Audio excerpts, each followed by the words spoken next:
У яе аб'ектыў мараць патрапіць многія. Яна, як ніхто іншы, умее ўбачыць і захаваць прыгажосць жанчыны. Кандыдат біялагічных навук, зараз вядомы фатограф Алена Адамчык тонкай ніткай пераплятае вобразы дзяўчат з прыродай. Свае работы фотамастачка не раз выдавала ў кнігах жанчыны Беларусі, жанчыны Манака, жанчыны Еўропы. Гартаючы іх, быццам адпраўляешся ў падарожжа ў часе, разглядаеш модныя ўборы з мінулага і інтэр'еры.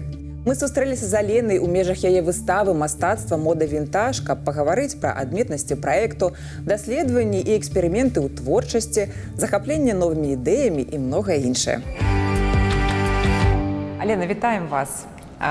Аналагавае фота для нашага хуткаплыннага часу ўжо хутчэй архаіка. А з якімі эмоцыямі узгадваеце менавіта гэты свой перыяд у фатаграфіі?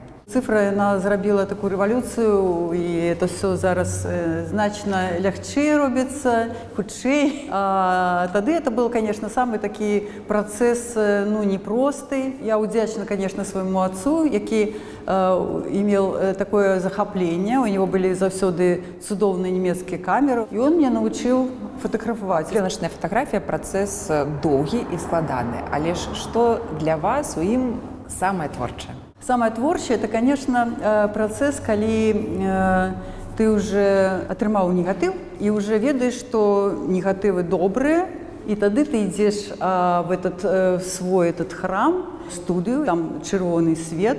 Я памятаю, когда бацька еще займаўся, и он завешивал свои окна, все, и запалял этот фонарь чырвоный, и там были вот эти ванны, и вот он начинал проявлять паперу, и там з'являлись вот эти вот образы мяне, маленькой маці. Это меня заўсёды ўражвала, и так и толь ўражвае таксама. Калі ты берешь лічбовую камеру, ты еще не ведаешь, что у тебя атрымалася. И уже калі ты там глядишь на компьютер, и все, тогда ты уже бачишь, что атрымалася. И не зусім все это тое, что ты хотел бы атрымаць. Але ж, калі ты начинаешь углядацца в эти малюнки, кадры, ты бачиш, что там сапраўды ёсць нешта новае, іншае і шматгранна, не тое, што ты нават хацеў мець. Алена, вы ўжо узгадалі свайго бацьку, які захапіў вас фатаграфіяй, але калі адчулі, што фатаграфія – гэта ваш лёс? Я навуковец і кандыдат геронталагічных навук. І я думала, што вось это нейкі працяг таго, што раблю я.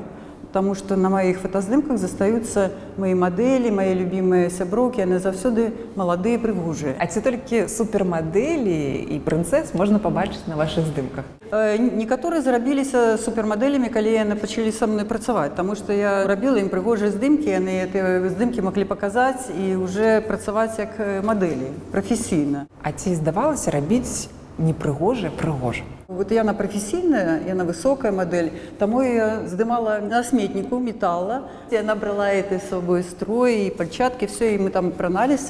Мне сдавалось, что для яе это вот самое прыгожее место, где я могла бы ее снять. Потому что, ну, коли снимешь у коктейлі жанчыну с такими пальчатками недзе в дворцы, ну, это будет так нецікава. Я ведала, кого я буду здымаць, у чым. І это абавязкова там аксесуары павінны быць, месца знайшла мадэль, і мы ішлі ўжо, там былі нейкія замалёўкі, все, планы. Але ж калі ты трапляеш вот на сметнік, на такую машину, і ты бачиш там світло не то, там дождь, ці ще што, і ти хутка все это пачинаеш неяк переасэнсоўваць.